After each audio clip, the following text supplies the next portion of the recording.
Assalamualaikum warahmatullahi wabarakatuh. Ya, Sudirman Said ungkap peranan Jokowi di korupsi Pertamina sekarang ini. Dari mana diungkapnya? Dari Kyoto. Ini tidak bisa saya muat videonya kepada kawan-kawan karena begini, saya pernah coba mengambil kutipan video dari televisi ini, tapi akhirnya video saya di take down. Entah kenapa. Akhirnya saya coba rincikan aja analisa dari Sudirman Said ini tentang kasus sekarang ini. Kalau kita turuti analisanya ini, kita akan mendapati angka yang luar biasa terkejutnya. Kan media massa mengatakan bahwasanya kerugian dari oplos minyak di Pertamina ini 193 triliun menurut kejaksaan per tahun. Jadi kalau 5 tahun itu adalah 1000 triliun, dikorelasikan dengan dinaikkan menjadi 200 triliun aja per tahun. Oke, 1000 triliun. Artinya ini adalah korupsi nomor berapa lah, nomor 2 terbesar di Indonesia sekarang ini yang diungkap oleh kejaksaan. Apresiasi media massa kepada kejaksaan. Namun sekarang kan ada pembelaan dari anggota DPR, dari Gerindra malahan. Tak ada oplosan, tak ada blending, itu hal yang biasa. Nah, ini akan mengejutkan kita juga nanti.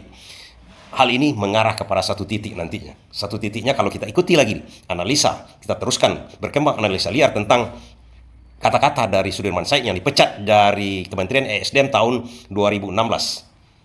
Kita akan menemukan fakta yang luar biasa hebatnya korupsi di Indonesia dari satu titik saja. Kalau kita kembangkan lagi dari titik yang lain seperti batubara, nikel, dan lain-lainnya akan mendapati angka yang fantastis. Dan bisa-bisa mungkin separuh dari APBN kita itu membiayai korupsi. Artinya ada biaya korupsi. Kalau dalam perhitungan akuntansi ada biaya lain-lain, dan di sini ada biaya korupsi. Kita teruskan. Sebelumnya saya membuat konten bahwasanya inti dari persoalan sekarang ini masalah Pertamina, masalah RON 90, Pertalite dioplos menjadi pertama itu saya katakan ini adalah masalahnya di broker. Kenapa negara harus membeli ke broker? Kenapa negara tidak langsung kepada negara lain? Kenapa negara tidak langsung ke swasta pihak lain? Artinya negara memberikan peluang broker saja diberikan oleh negara untuk membeli minyak, tentu saja dia mengambil untung. Kalau prinsipnya efisiensi, negara tidak perlu melalui broker karena harga akan dinaikkan oleh broker sampai ke negara. Itu normal, wajib. Ekspor impor minyak itu yang terjadi selama ini diserahkan kepada broker. Kalau niatnya efisiensi, tidak melalui broker. Itu satu hal. Yang kedua,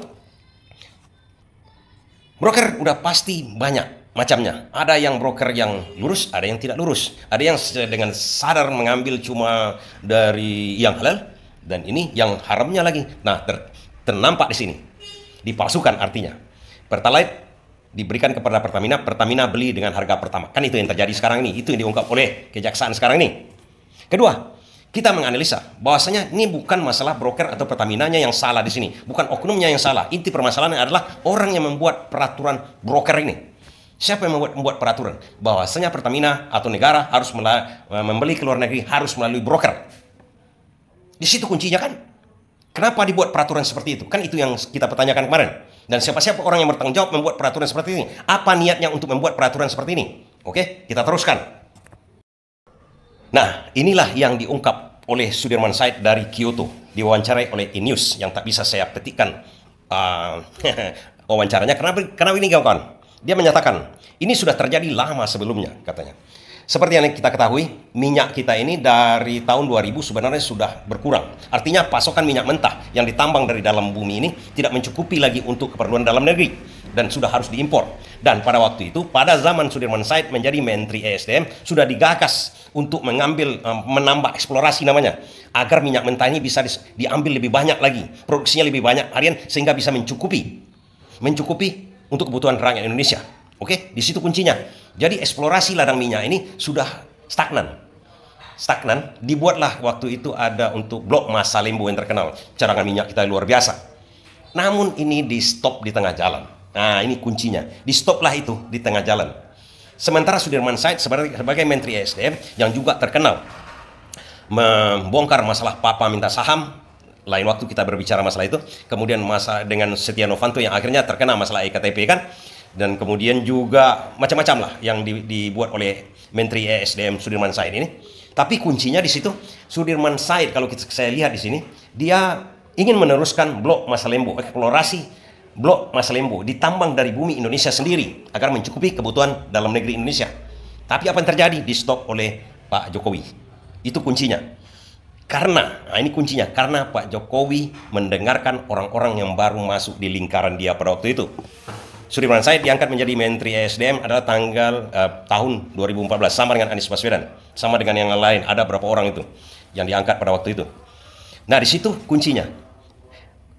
Jokowi mendengarkan orang-orang yang tak menginginkan blok masa Lembu ini diteruskan untuk mencukupi keperluan dalam negeri. Apa kuncinya di situ?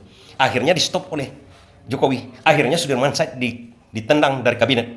Apa artinya? Blok masa Lembu tak diteruskan. Pasokan dalam negeri bertambah banyak. Arti kebutuhan dalam negeri bertambah banyak. Minyak dalam negeri ini kan terpaksa mengimpor lebih banyak lagi, tambah lebih banyak lagi. Oke, di situ kuncinya. Kemudian apa yang terjadi? Jelas-jelas ditunjuk. Ada peraturan yang keluar harus melalui broker. Oke, nampak kaitannya ke sana.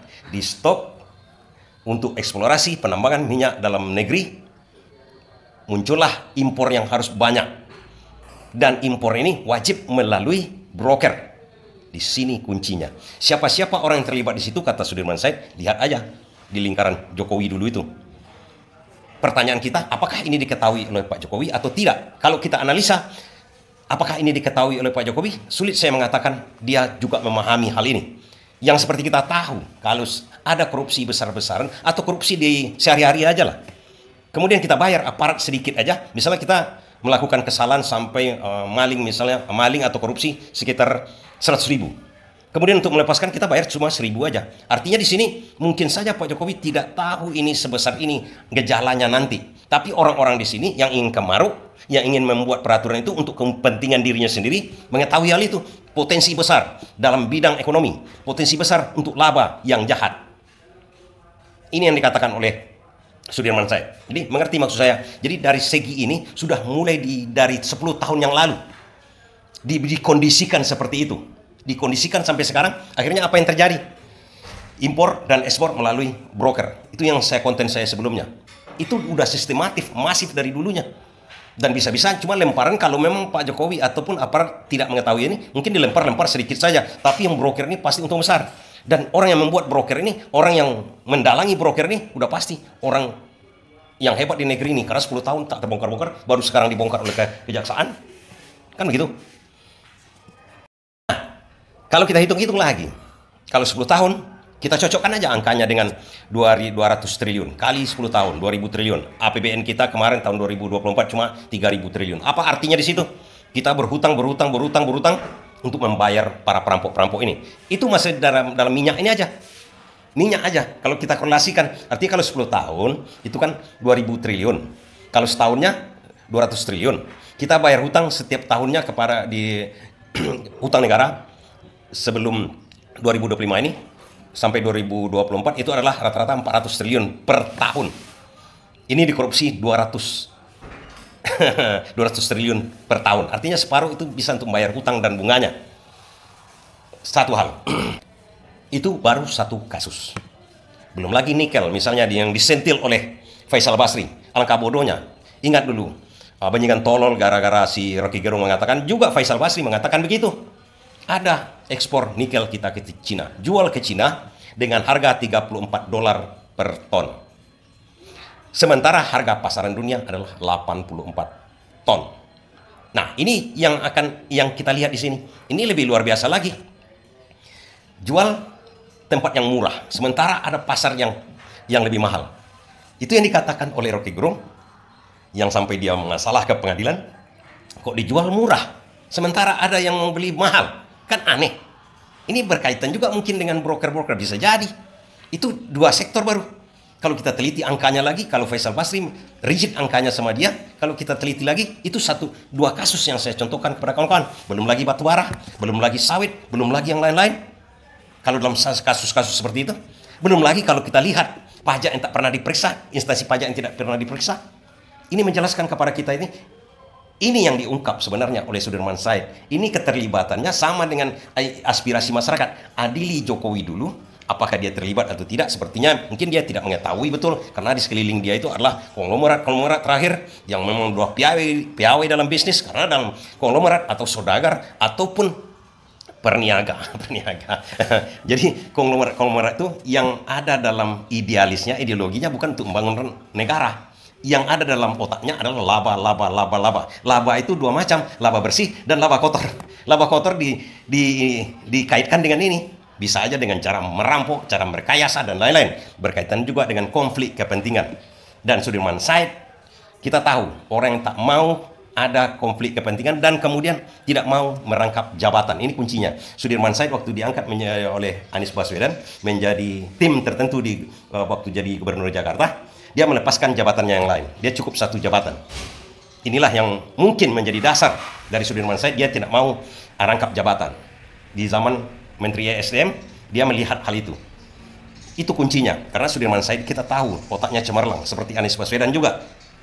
Cuma orang-orang yang pintar yang bisa menganalisa hal ini. Apa masalah sebenarnya? Nggak seperti anggota DPR sekarang turun ke lapangan, periksa SPBU. Nggak ada urusan dengan SPBU sebenarnya. Yang harus diperiksa, urutan kunci, titik-titik. Inti nuklirnya. Di mana inti nuklirnya? Di situ yang harus dia bereskan dulu. Dan siapa-siapa yang terlibat. Jangan di bawah-bawah seperti pagar laut. Yang di bawah-bawah dia dihantam, dikriminalisasi segala macam. Intinya tak dapat, akan hilang. Dan pertanyaannya, apakah Prabowo akan bisa menyelesaikan hal ini? Agak sulit karena ini dana tara kan diangkatlah orang-orang itu lagi di situ, lingkaran itu lagi di situ. Apakah ini akan jadi bancakan seperti itu juga? Kita tidak tahu juga. Tergantung Prabowo. Kalau Prabowo mau, habis semua. Tapi kalau Prabowo menahan, tertahan itu semua. Terima kasih.